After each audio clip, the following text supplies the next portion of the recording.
graça e a paz aos irmãos do Estudo Bíblico Pérolas. Bem, irmãos, nós estávamos estudando sobre o Novo e Velho Testamento. Vimos que o Novo Testamento não começa em Mateus 1, e sim em Mateus 28. Vimos que o Velho Testamento não começa em Gênesis 1 em si, e sim em Êxodo 24. E aí, isso nos traz uma clareza com respeito a muitas dúvidas que temos. Vimos que Jesus chamou o templo de Salomão da casa do Pai, mas vimos que após a morte de Jesus, Estevão disse que Deus não habitava naquele templo feito por mãos de homens. E aí há uma grande contradição aparente somente, porque, na verdade, é nós que não entendemos o propósito de Deus. E aí vimos que isto é resolvido quando sabemos quando começa o Novo Testamento. Quando Jesus falou e chamou o templo de Salomão da casa do Pai, ele estava vivo. Porém, quando Estevão falou que Deus não habitava naquele templo, Jesus já havia morrido. Se Jesus já havia morrido, é sinal que foi estabelecido um Novo Testamento. E quando Jesus estava vivo e chamou o templo de Salomão da casa do Pai, é sinal que ainda estava em vigor o Velho Testamento. Hoje nós vamos falar sobre o propósito de Deus agora só com respeito ao Velho Testamento. Primeiro vimos essas duas questões, onde começa cada um deles. Agora nós vamos ver qual o propósito de Deus ter enviado o Velho Testamento. Porque muitos perguntam, eu devo obedecer às coisas da lei? Por que Deus enviou a lei? Foi para trazer confusão, foi para fazer com que uns se percam na sua doutrina, outros criem atrito um com o outro com respeito à lei. Por que Deus fez isso? Deus ele tem um propósito. Todas as coisas são criadas com um propósito. Por exemplo, esse celular foi criado com o propósito de falar e você interagir por meio dos meios de comunicações. Este microfone ele foi criado com o propósito de você falar nele, o som ser amplificado e sair aí na câmera que está me filmando nesse momento. Assim também Deus, ele criou o Velho Testamento com um propósito. E é isso que nós devemos saber. Qual foi o propósito de Deus ao criar o Velho Testamento? Mas antes disso, antes de chegarmos com respeito à lei de Moisés, nós queremos voltar lá no princípio. Em Gênesis 1, 26, sobre a criação do homem. Diz assim, também disse Deus, façamos o homem à nossa imagem, conforme a nossa semelhança.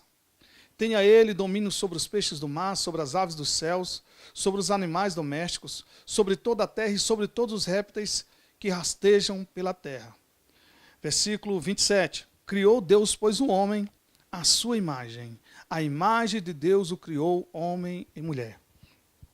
Vimos aqui que Deus cria o homem. Agora, há algo muito interessante. Só em Gênesis 2, que este homem que Deus criou à sua imagem e semelhança é que foi formado. Abra em Gênesis 2, versículo 7, diz assim, então formou o Senhor Deus ao homem do pó da terra, e lhe soprou nas narinas o fôlego de vida, e o homem passou a ser alma vivente. Veja bem, primeiro, em Gênesis 1, 26, Deus cria o homem. Em Gênesis 2, versículo 7, Deus forma o homem do pó da terra. Então, antes de Deus formar o homem, primeiro Deus cria o homem. Tudo que Deus faz, Ele primeiro cria no mundo espiritual. Deus não faz nada antes de criar todas as coisas no mundo espiritual. E isso que Ele cria no mundo espiritual, Ele manifesta no mundo material. Foi isso que Ele fez com respeito a Adão.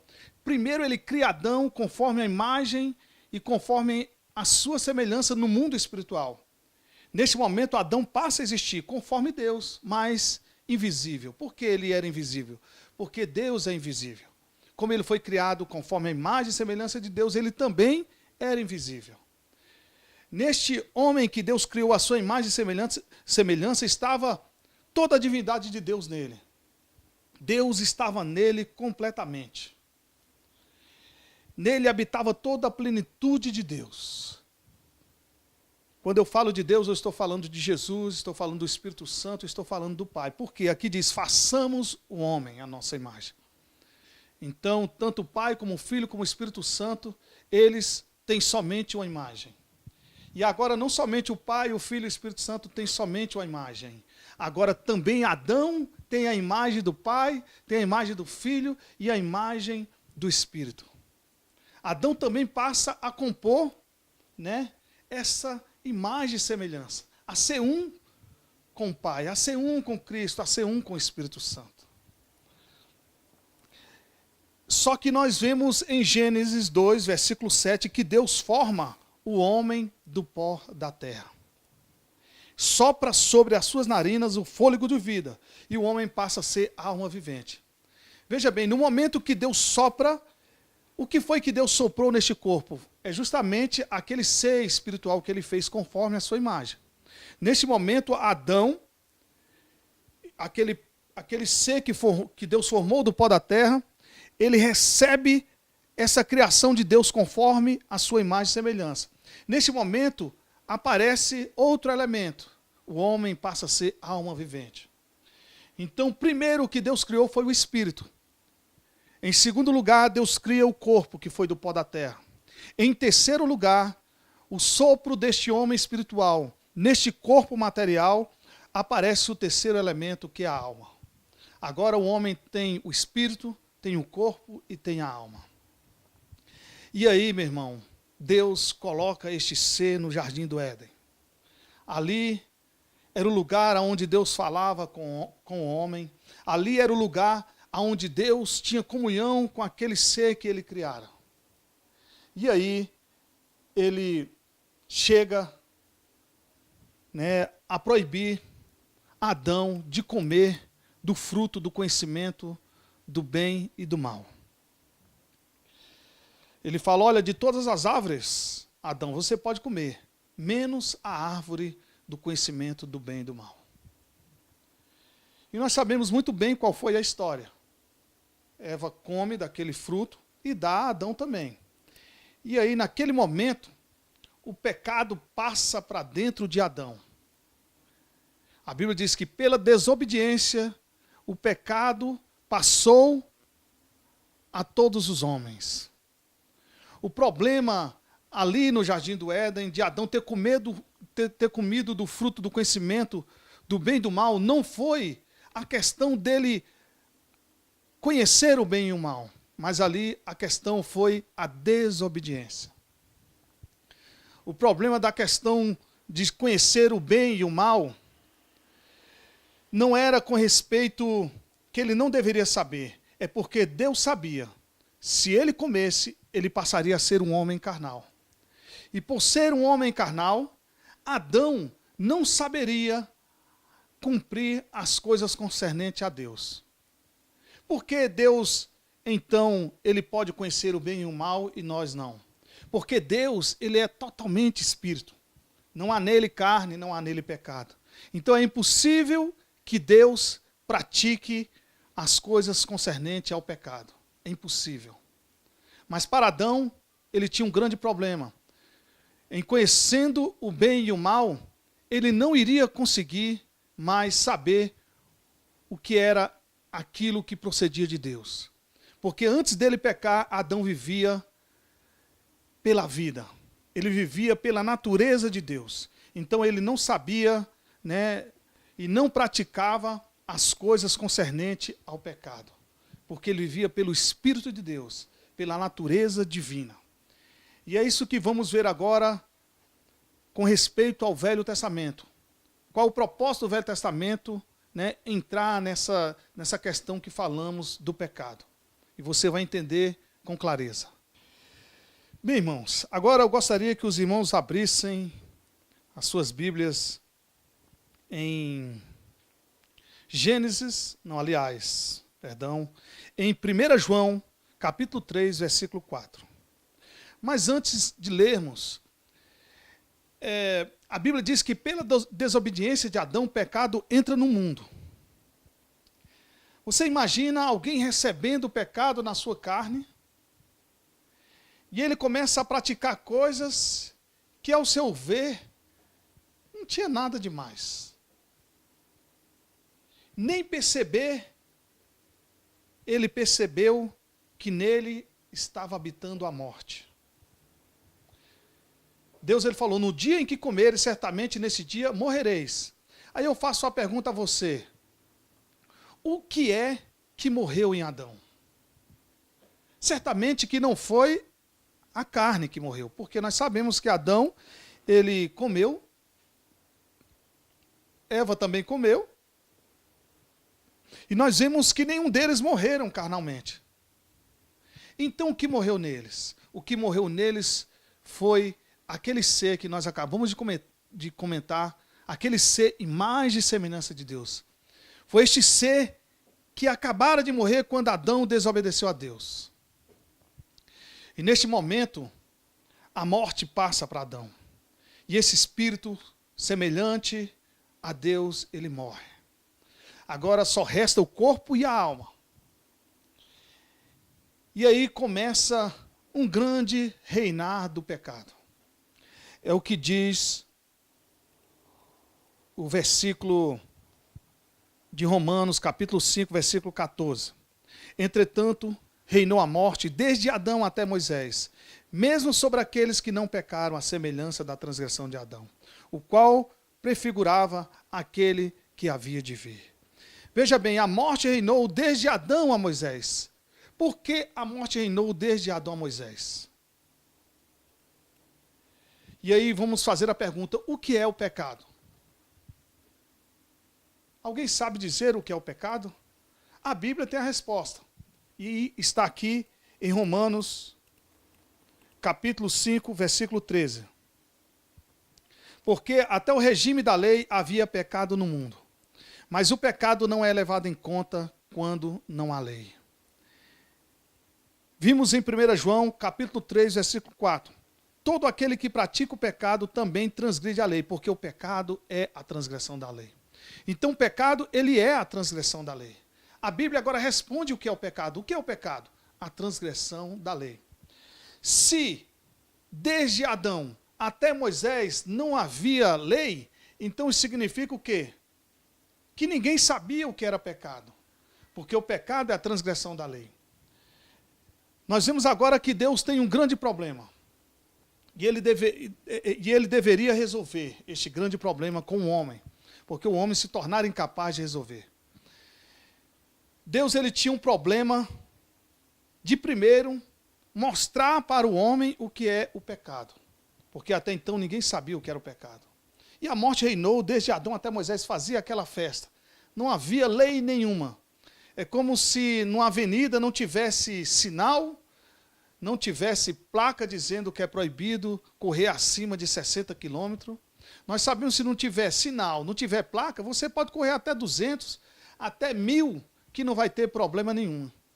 Até bater em outro carro que vai entrando na encruzilhada, se não tiver semáforo, você bateu, mas não tem pecado nenhum, porque não havia lei nenhuma te proibindo fazer aquilo. Assim, com respeito a Adão, ninguém sabia o que era o pecado. E aí a Bíblia diz,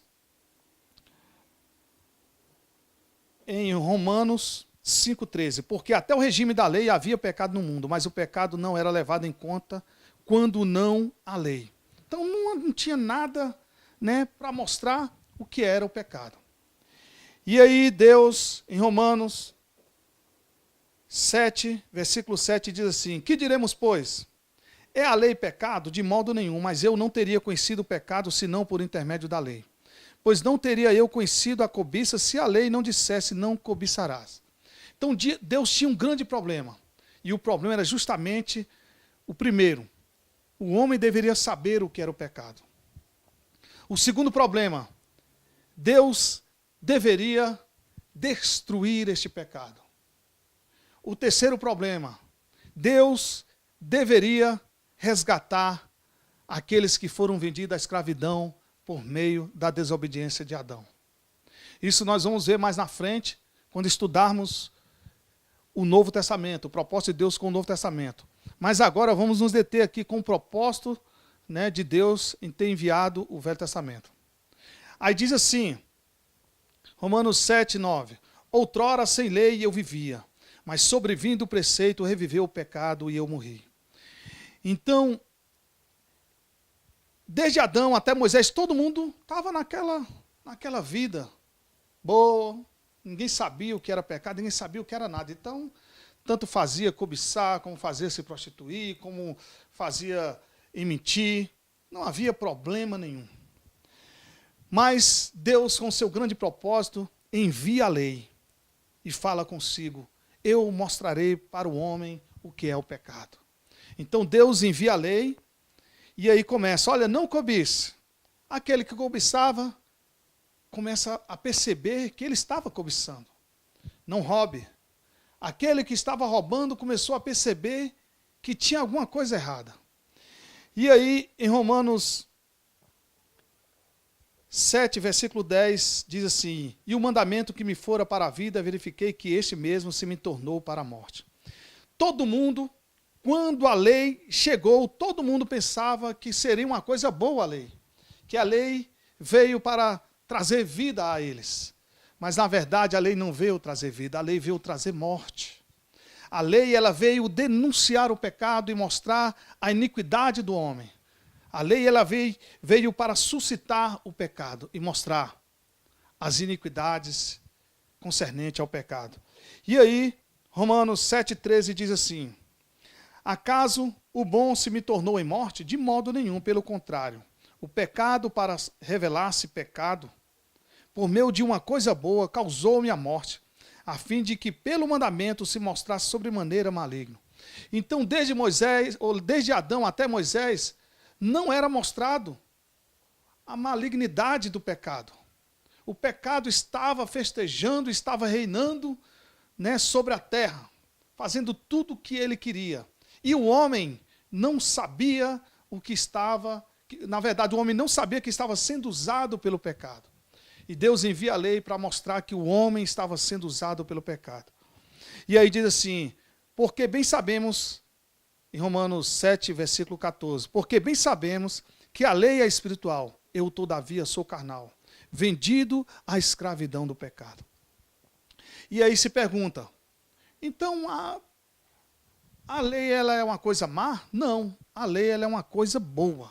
A Bíblia diz que ela é espiritual, ela é boa e ela é espiritual. Mas aonde estava o problema então? O problema estava naquele ser que Deus formou do pó da terra. Ali estava o grande problema. Por quê? Porque o que morrera em Adão, como nós já vimos, foi aquele ser que Deus criou conforme a sua imagem e semelhança. Este ser morreu.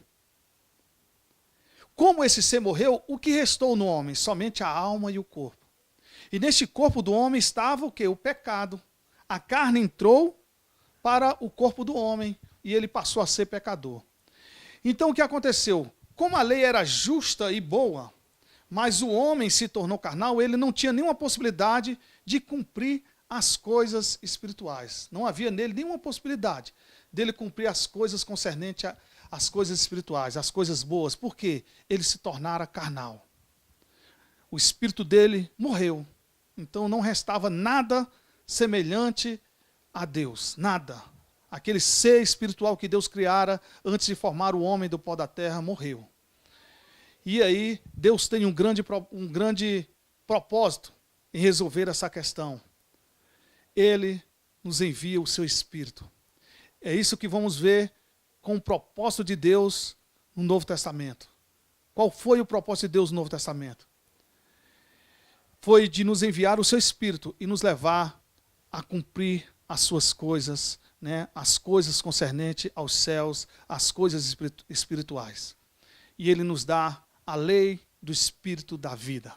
É isso que vamos ver no próximo estudo. Graça e paz.